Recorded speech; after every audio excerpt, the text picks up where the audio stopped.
Para falar sobre esse assunto, nós estamos com o cientista político e professor da Fundação Getúlio Vargas, Cláudio Couto, que nos atende na tarde desta quarta-feira. Professor, como vai? Boa tarde.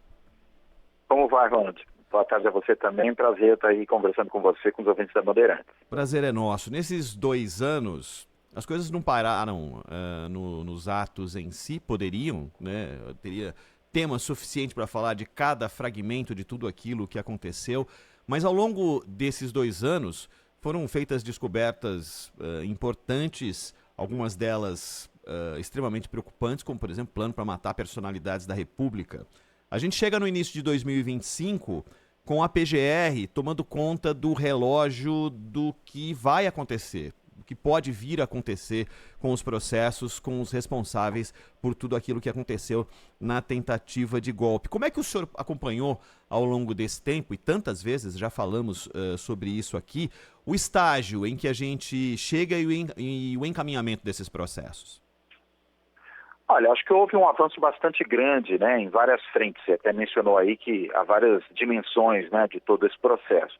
Um primeiro avanço, eu acho que até o mais importante de todos, é a identificação daqueles que foram os articuladores dessa tentativa de golpe, né? Seja dessa tentativa até de produzir magnicídios, né? Assassinando o presidente da República eleito, o seu vice-presidente eleito, assassinando o ministro do Supremo Tribunal Federal. Tudo isso foi desvendado, quer dizer, a gente sabe, inclusive, aqueles que estavam diretamente envolvidos, e tem aí uma série de indícios também daqueles que, mesmo não tendo participado diretamente dessa parte mais operacional, conspiraram para que algum tipo de ruptura se produzisse e, de qualquer maneira, também produziram todo o ambiente propício a que esse tipo de aventura fosse tentada, tanto essa aventura por parte desses mais diretamente envolvidos, tanto no magnicídio como numa ruptura institucional ali, invocando membros das Forças Armadas, como aqueles que participaram, aí motivados também por tudo que se fez ao longo de 4 anos, a produzir aqueles eventos terríveis lá do 8 de janeiro de 2023. Então, muita coisa foi revelada. Acho que a gente consegue hoje estabelecer responsabilidades e, ao estabelecer responsabilidades, poder fazer um julgamento efetivo, né, de quem tem que responder por isso e colocar talvez um ponto final nessa tradição que a gente tem no Brasil de se tentar produzir rupturas institucionais, às vezes produzir essas rupturas, romper com a democracia, né, usar da força que é provida pelo próprio Estado para manter a segurança como instrumento para que alguns levem vantagem nas disputas políticas, interromper essa tradição e mostrar que há um custo, né, há um preço alto para aqueles que porventura vierem no futuro a tentar fazer alguma coisa assim, ou seja, não passará mais em brancas nuvens, a gente não vai ter mais essa possibilidade aí de simplesmente deixar para lá, né, colocar uma pedra em cima. Por isso que até toda essa discussão em torno da anistia também ganha uma importância grande. Professor, o que o senhor achou do trâmite disso tudo, a forma do encaminhamento? Porque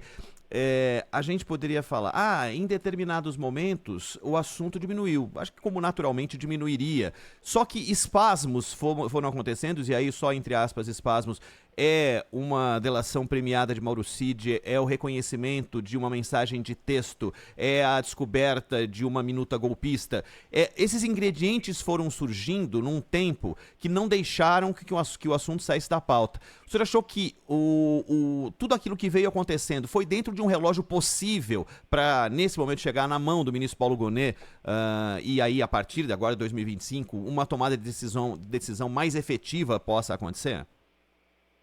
Eu acredito que sim, né? A investigação, a gente sabe, né, ela tem o seu tempo próprio, né, que é o tempo de conseguir obter efetivamente as provas, né, ter os materiais que consigam produzir realmente um processo que seja um processo confiável, um processo justo, inclusive, que ninguém seja acusado sem que haja evidências claras de responsabilidade. E a gente sabe que isso leva tempo, né, até para se evitar os erros, né, isso leva tempo. Eu creio que houve também um cuidado muito grande por parte da Polícia Federal e das outras autoridades envolvidas com esse processo de evitar que o processo eleitoral recente, né, o processo das eleições municipais, fosse afetado por essas investigações. A gente pode notar ali que durante o período das eleições, né, da campanha eleitoral, tanto o primeiro como o segundo turno, mesmo aquele período que antecede ali o processo eleitoral mais quente, né, a partir de julho, né, a gente viu um certo recolhimento por parte desses agentes, muito pouca coisa se tornando conhecida, né, esperando aí passar a eleição para que novamente a gente tivesse novidades. E acho que essa cautela também explica, né, por que o processo se prolonga e por que tem aí alguns momentos, como você bem colocou, de um certo recolhimento por parte das novidades, né? Mas as novidades não quer dizer que elas não estivessem ali sendo produzidas, elas só não foram publicizadas, né? Então acho que é isso, tem um tanto aí de cautela, tanto do ponto de vista dos efeitos que isso tem no ambiente político mais geral, como no que se refere também à própria qualidade da investigação e, consequentemente, do processo que deve se seguir a ela. O senhor entende que o ano de 2025 tem que ser solucionador da maior parte desses processos, eu digo, com a chegada ao Supremo depois do encaminhamento na PGR, para não entrar no ano eleitoral de 2026? Ou isso não é a principal das discussões? Olha, eu acho que ela não é necessariamente a principal, mas ela é uma discussão importante, né? É bom evitar, até pelas razões que eu aventei agora há pouco, falando das eleições municipais, né? Que você tem um processo eleitoral contaminado pelo andamento, no caso aí, acho que não mais de investigações, mas de um julgamento. Seria bom que tudo isso fosse resolvido antes, mas não só por isso, não só por conta do problema de impactar as eleições e o ambiente que se torna muito viciado em torno delas, mas também porque não é saudável que a gente, num processo de tanta importância, a gente não está falando de um processo judicial qualquer, a gente está falando de um processo judicial que envolve a própria saúde da democracia brasileira e, consequentemente, isso não pode ser prolongado demais, né? É preciso que a sociedade tenha uma resposta relativamente rápida, que se resolva essa questão definitivamente, né? E que se sinalize que a democracia acaba vencendo sobre as tentativas de golpe, né? Então é por isso que eu acho que também não se pode procrastinar esse processo, né? Tendo todas as evidências, se deve dar prioridade a isso, e acho que é possível dar prioridade dada a relevância mesmo que tem todo esse caso, e o Supremo resolver isso ao longo de 2025. Não vejo por que prolongar isso por mais tempo. Professor, a direita acompanhou durante boa parte desse tempo, desses 2 anos, com um ceticismo absoluto, e a direita dividida em diferentes frentes, aí, os mais radicais e os menos radicais, mas aqueles que eram mais próximos ou menos próximos do ex-presidente Jair Bolsonaro. E com o andamento dos fatos, e até com a aproximação das últimas eleições, alguns se distanciaram e outros mantiveram ali uma distância regulamentar. Como que o senhor analisou os principais articuladores da direita no andamento de tudo aquilo que a gente veio a descobrir, mas isso para projetar? Aí eu estou falando de Tarcísio de Freitas, de Ronaldo Caiado, a própria gestão das decisões que vai tomar Gilberto Kassab com o partido dele, que foi muito bem nas eleições municipais. Como que eles administraram a chegada das notícias e aquilo que se avizinha para o ano que vem na disputa presidencial e na disputa para governo do Estado? Olha, acho que é importante, você já fez essa diferenciação, eu vou reforçar isso aqui, né? Essa distinção entre o que é a direita, pura e simplesmente, e isso valeria igualmente para a esquerda, e o que é uma extrema-direita, né? Acho que é fundamental fazer essa diferenciação. O problema não é ser de direita ou ser de esquerda, mas é ser extremista ou ser um moderado. Acho que é essa a grande distinção, a distinção que realmente importa aqui. E o que a gente vê é que existem posições várias aí. Primeiro, por parte dos extremistas de direita, eu estou me referindo ao núcleo duro ali do bolsonarismo, mesmo aqueles que têm ali uma postura um pouco mais discreta, do ponto de vista pessoal, por exemplo, Tarcísio de Freitas, mas a gente sabe que são parte do núcleo duro do bolsonarismo, que é a postura de desqualificar o processo de investigação, de desqualificar as evidências que são mostradas, né, de dizer que, na realidade, nada daquilo teve efetiva importância e defender a anistia como se isso fosse pacificar o país, né? Sendo que, na realidade, entendo eu aqui que a pacificação do país se faz quando se pune aqueles que tentam romper a paz política, que tentam usar da violência para resolver seus interesses políticos, para resolver problemas políticos. Mas, enfim, essa é uma postura. Há uma outra postura, e aí você mencionou o Kassab, eu vou usá-lo aí como um dos exemplos, né, mas a gente poderia pensar em alguns outros de posição política parecida, que não são exatamente extremistas, mas que têm adotado uma postura de, em boa medida, normalizar a extrema-direita. Isso de que maneira? Tendo alianças políticas sendo feitas com essa extrema-direita como se não fosse ela aquela que tentou dar um golpe no país. E acho que isso é alguma coisa bastante problemática. Quando a gente olha a experiência, por exemplo, europeia, né, a experiência francesa, né, a experiência italiana, o que a gente tem visto historicamente, e a experiência alemã, né, mais ainda, acho que essa talvez seja aquela que mereça mais atenção, existe sempre uma preocupação em isolar a extrema-direita, isolar os extremistas. Eu falo extrema-direita porque a extrema-esquerda é irrelevante em todos esses países, não tem peso eleitoral algum. É a extrema-direita que tem um certo peso eleitoral e que, portanto, vem passando por um processo de isolamento. Os franceses até usam uma expressão para isso, né, que é a expressão cordão sanitário, né, em que tanto a direita tradicional como a esquerda, a centro-esquerda tradicionais, elas se recusam a fazer coalizões, a se aliar à extrema-direita. E a gente não tem visto isso no Brasil. Veja aí o quanto que se buscou o apoio, por exemplo, do ex-presidente Bolsonaro, que é o principal artífice, né, desse processo de tentativa de golpe, por parte dos mais variados candidatos daquilo que a gente poderia chamar de uma direita moderada. E se a direita moderada normaliza a extrema-direita dessa forma, ela certamente não contribui para o reforço da democracia. Então, é claro, ela não tem exatamente a mesma postura do ponto de vista de defender as posições que os outros defenderam, né, ou de iniciar ações no mesmo sentido. Mas tem tido uma postura, me parece, tremendamente condescendente, ao ponto de normalizar essa extrema-direita, e a gente sabe que ela não é normal. E aí, claro, isso evidentemente não contribui para a democracia. Mas numa condenação, possível condenação dos envolvidos, isso pode ter um preço a ser pago por esses que foram condescendentes?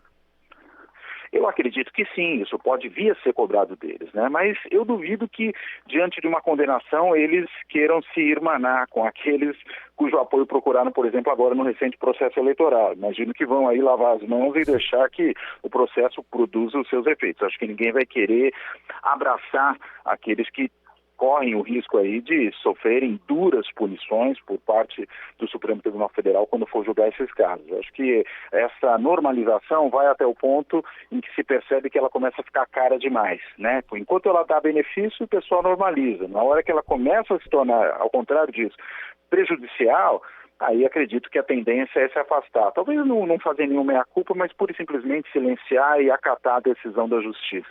Acho que é essa tendência que se avizinha. Professor Cláudio Couto, o desempenho da direita nas eleições municipais ser bom ou ser maior, muito maior do que o da esquerda, não é nenhuma grande novidade. Normalmente é assim.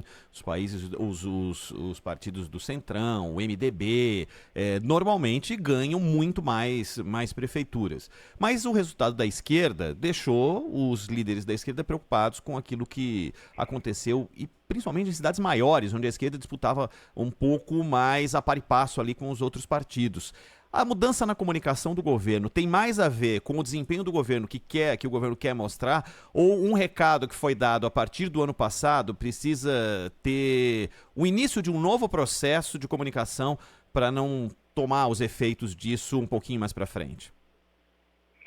Eu creio que são as duas coisas, Ronald. Eu acho que existe, primeiro, né, uma percepção de que a esquerda saiu bem nessas últimas eleições municipais, embora quando a gente compare, né, com aquelas eleições precedentes, as de 2020 e a 2016, houve uma pequena melhora, pelo menos no caso do PT, né? O PT sofreu um tombo monstruoso lá em 2016, né? Foi o ano do impeachment da presidente Dilma, foi o ano também da grande crise econômica ali produzida pela política econômica do governo Dilma, né? A chamada nova matriz econômica, que produziu uma grande recessão, né? Foi também o período do ápice das investigações da Lava Jato. E tudo isso afetou muito severamente o PT, que naquela eleição perdeu 60% dos seus prefeitos e vereadores, país afora, né? E foi jogado ali para os municípios menores, perdendo nas grandes cidades. O partido nunca se recuperou plenamente daquilo. Ele teve uma pequena melhora de 2016 para 2020, na eleição municipal, embora tenha até saído bem na eleição para o Congresso, e até mesmo na presidencial, considerando que mandou o seu candidato para o segundo turno, né, em 2018, e teve uma nova, pequena, mas ainda pequena melhora em 2024, quando a gente considera o número de prefeituras. O resto da esquerda nem tanto. O PDT minguou, né? Por exemplo, o PCdoB perdeu muitas prefeituras, PV perdeu prefeituras, né? O PSB até teve também uma pequena recuperação. Então, no plano municipal, a esquerda teve ali, dependendo dos partidos por os quais a gente olha, um desempenho muito ruim, mas um desempenho ainda, no caso dos dois principais partidos aí, PSB e PT, um desempenho de alguma melhoria, mas muito aquém daquilo que se obteve, por exemplo, em 2012, né? Um ano em que esse setor atingiu ali sua maior participação, chegou até um quarto das prefeituras no país, nunca mais se recuperou. Mas você bem chamou a atenção, a direita tradicionalmente domina as eleições municipais, isso não é de agora. E tradicionalmente essa direita é que a gente pode identificar com o centrão no Congresso, né? Esses partidos que são de uma direita pragmática, né? Que, por exemplo, quando tem um governo de esquerda no plano nacional, eles vão aderir, desde que bem recompensados por isso, não tem aí pruridos ideológicos muito sérios. E esses mesmos partidos que aderem no Congresso são os partidos que costumam se sair bem nas eleições municipais. E novamente se houveram bem, né? Não à toa, e o grande vitorioso disso foi o PSD do Kassab, né? Que é o partido que melhor se ouve nessas eleições municipais.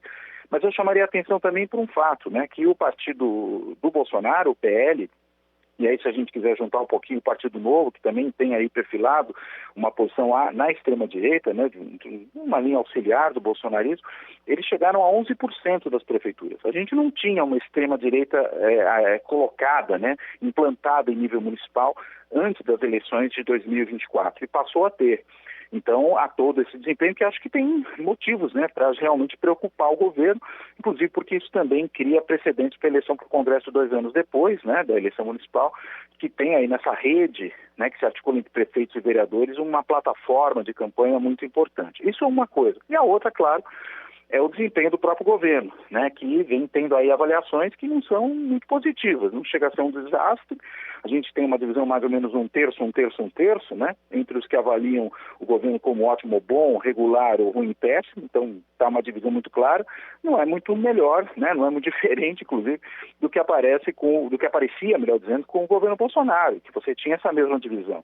Embora ainda naquela pergunta de se o governo está saindo melhor ou pior que o governo Bolsonaro, as pessoas tendem ainda a responder majoritariamente que está melhor, mas quando você vai para a avaliação concreta, o resultado é basicamente o mesmo.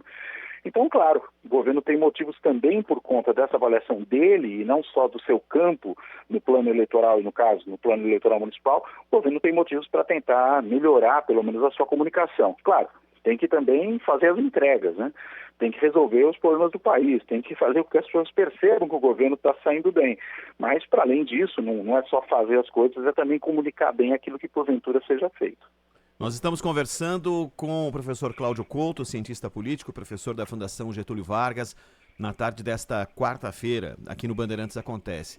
Professor, o ano foi, talvez a gente vá lembrar, esse ano de 2024, pela relação do governo com o Congresso, de uma quantidade gigantesca de ações a partir da presidência da Câmara, que deixou o governo com as calças na mão, digamos assim, e que um ministro do Supremo Tribunal Federal teve que agir no que diz respeito às emendas, e que por o governo, apesar de ter se posicionado diante da imprensa, a favor do Congresso pelo pagamento das emendas e tal, eu tenho certeza que tem muita gente lá atrás dizendo ainda bem que o Flávio Dino tomou essa decisão para ver se coloca um freio nesse descumprimento do que prevê a Carta Constitucional. O senhor entende que a decisão de Flávio Dino é um marco importante ao longo de muito tempo da relação do Judiciário com o Legislativo? Olha, acho que é muito importante, né? E é muito importante por conta disso que nós vimos nesses últimos anos acontecer, veja, não é nem só o aumento do poder do Congresso no que se refere à política orçamentária, né? O Congresso controlando cada vez mais o orçamento e impedindo que o Executivo, por exemplo, possa contingenciar as verbas orçamentárias na hora de implementar aquelas emendas, né? Porque elas foram se tornando emendas impositivas. E isso, claro, reduziu a margem de manobra do Executivo para negociar com o Legislativo, reforçou o papel do Congresso, criando aí o que eu gosto de chamar de um governo congressual, né? Em que o Congresso fixa a agenda e leva adiante as coisas sem que o próprio presidente consiga, como acontecia anteriormente, ele determinar os rumos do que vai ser o processo decisório no país, né? Hoje as lideranças principais do Congresso são elas que fazem isso, principalmente os presidentes das duas casas e principalmente entre eles o presidente da Câmara. Só que existe um dado além disso, não é só que o Congresso foi ficando mais poderoso, controlando mais o orçamento e aí tirando o poder do Executivo. É que muito disso foi sendo feito às custas da transparência, às custas do controle, da gente saber para onde esse dinheiro está indo, quem está manipulando esse dinheiro, qual é a destinação dele, se ele está sendo bem ou mal usado, né? E a gente começa a ver com aí uma investigação da Polícia Federal que você tem malfeitos com esses recursos, e aí, consequentemente, a gente consegue entender por que interessa que seja secreto, né? Porque, afinal de contas, qual é o interesse que tem parlamentares de ninguém saber exatamente para onde vai o dinheiro, como ele é gasto e tudo mais, quem é que foi que mandou? Ué, o interesse só pode ser porque não vai fazer coisa boa com aquele dinheiro, né? Porque, caso contrário, imaginamos que os parlamentares teriam, ao contrário, todo o interesse de que todo mundo soubesse que esse deputado, aquele senador, foi quem mandou recursos para um lugar para fazer uma determinada melhoria, uma determinada obra. Quando, na verdade, tenta esconder isso, há motivos para desconfiança. E a ação do ministro Dino, ela vem exatamente nessa direção, né? De impedir que esse uso de recursos públicos sem transparência, sem controle, e aí, claro, criando grande possibilidade de corrupção, que isso continue a acontecer. E veja, ele não está limitando a capacidade que tem o Congresso ainda de manter o controle político sobre uma grande parte do orçamento, mas ele está obrigando o Congresso, se já que vai fazer isso, a fazer isso com mais transparência e mais controles. É isso que está acontecendo. E acho que, nesse sentido, a medida do ministro do Supremo é absolutamente correta e necessária. Agora, nem por isso ela vai deixar de ter efeitos políticos complicados para o governo, né? Porque os congressistas, muitos deles pelo menos, estão associando essas decisões do ministro Dino a preferências do governo, até eventualmente a uma certa orientação do governo, né? O ministro Dino seria ali um representante do executivo dentro do judiciário, né? E, correta ou não essa interpretação, ela pode levar a algumas dificuldades do presidente da República na sua relação com o Congresso, que já não tem sido fácil, até pelas outras razões que eu falei, né, do controle do Congresso sobre o orçamento, também porque o presidente Lula tem estado muito mais ausente nas conversas com os congressistas do que esteve nas suas presidências anteriores, e a gente sabe que ter essa conversa direta com os congressistas é uma coisa muito importante no presidencialismo de coalizão, é papel do presidente fazer isso, e o presidente Lula não tem feito isso com muita diligência. E aí, claro, vem aí a posição do Dino. De um lado, ela corrige um problema grave, mas de outro, ela aumenta a indisposição de muitos dos congressistas com o Poder Executivo. Isso pode dificultar o encaminhamento de agendas importantes do presidente agora nesse próximo ano. As mudanças nas presidências da Câmara e do Senado não devem trazer grandes alterações nessas relações? Olha, creio que não fundamentalmente, né? A gente deve talvez na Câmara ainda ter alguma novidade, né? Porque sai o Lira, né? Entra o Mota, que é um deputado muito mais jovem, precisa ver como ele vai se conduzir ali. No caso do Lira, a gente viu uma lógica de trator, né? Uma lógica de mão de ferro, e de sempre colocar o governo contra a parede, com uma faca no pescoço nas negociações. A gente não sabe se o Mota vai manter exatamente essa mesma tônica, né? Eu acho difícil que ele seja tão duro ou mais duro que o Lira foi nessa relação com o governo, mas ainda é uma incógnita, é muito mais uma expectativa do que propriamente uma certeza que se possa ter.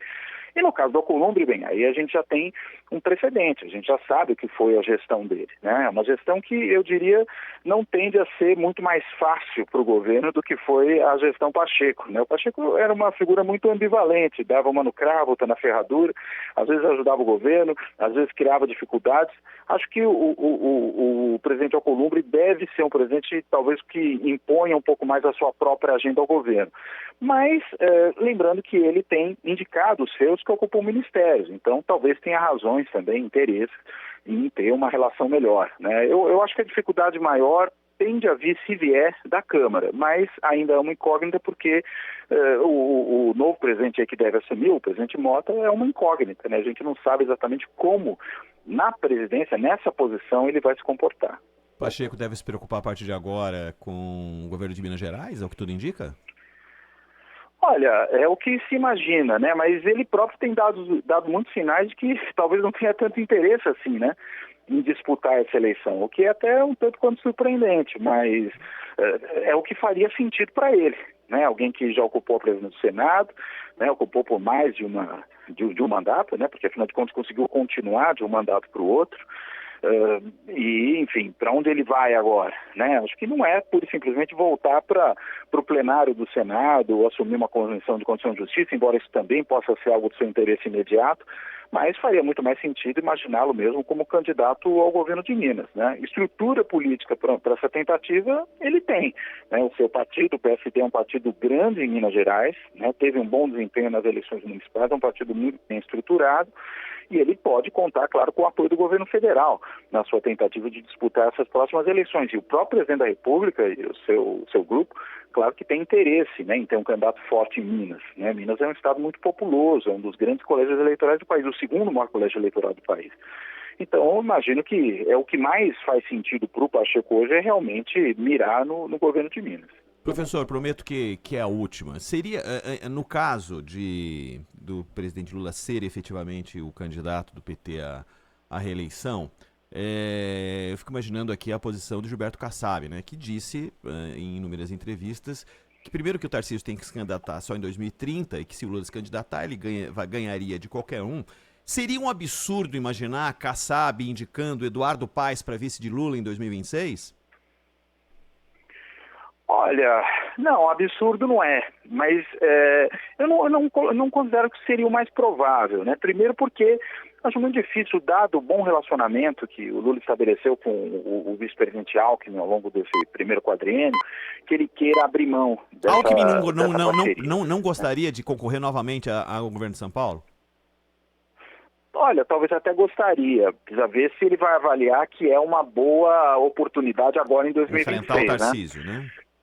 Ele precisaria avaliar isso, né? Se ele, enfim, ele também já é o governador que por mais tempo governou São Paulo, né? Na história, o Alckmin. Será que ele ainda está muito interessado em voltar para lá ou quer exercer uma outra função? Enfim, não saberia te dizer.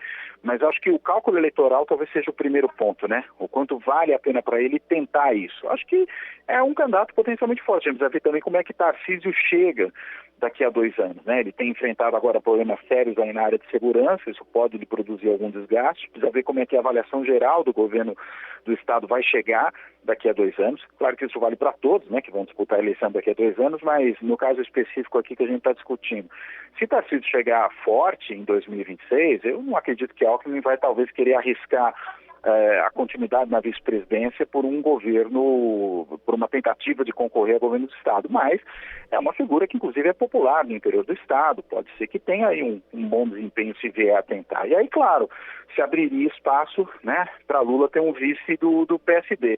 Não sei necessariamente se Eduardo Paes, aí por uma outra razão, porque aí eu acho que aquilo que eu falei que talvez não valha tanto para Alckmin, acho que vale muito para Eduardo Paes, né? Eduardo Paes, eu entendo que é hoje muito provavelmente o candidato do PSD ao governo do Rio de Janeiro. A gente tem hoje um governo que não é bem avaliado, do Cláudio Castro, né, que vem enfrentando muitas dificuldades. O próprio governador não pode concorrer à sua reeleição, porque ela já foi reeleito. E o Paes é alguém que sai consagrado das eleições municipais, enfim, prefeito do Rio por 4 mandatos, muito bem avaliado, muito popular, pode tentar a partir dali, né, ser eleito governador, né, até porque não pode concorrer de novo depois da reeleição na prefeitura, então acho que tem motivos para arriscar o governo estadual. E aí não sei se ele vai querer trocar um governo estadual muito provável, né, por uma vice-presidência, né, em que ele fica de qualquer maneira como coadjuvante. Acho que o tabuleiro aí desse jogo eleitoral para 2026, ele é um pouco mais complicado e se apresenta de forma muito diferente para Paes no Rio e para Alckmin, eventualmente em São Paulo. E é por isso que acho que a vice-presidência tem valor diferente para um e para outro. Sempre um prazer ouvi-lo aqui, professor, cientista político da Fundação Getúlio Vargas, Cláudio Couto. Muito obrigado mais uma vez pela atenção conosco aqui na Rádio Bandeirantes. Um grande abraço, viu? Obrigado a você, Ronald. Um abraço para você, um abraço aí para todos os ouvintes e bom começo de ano para todo mundo. Para todos nós. Muito obrigado.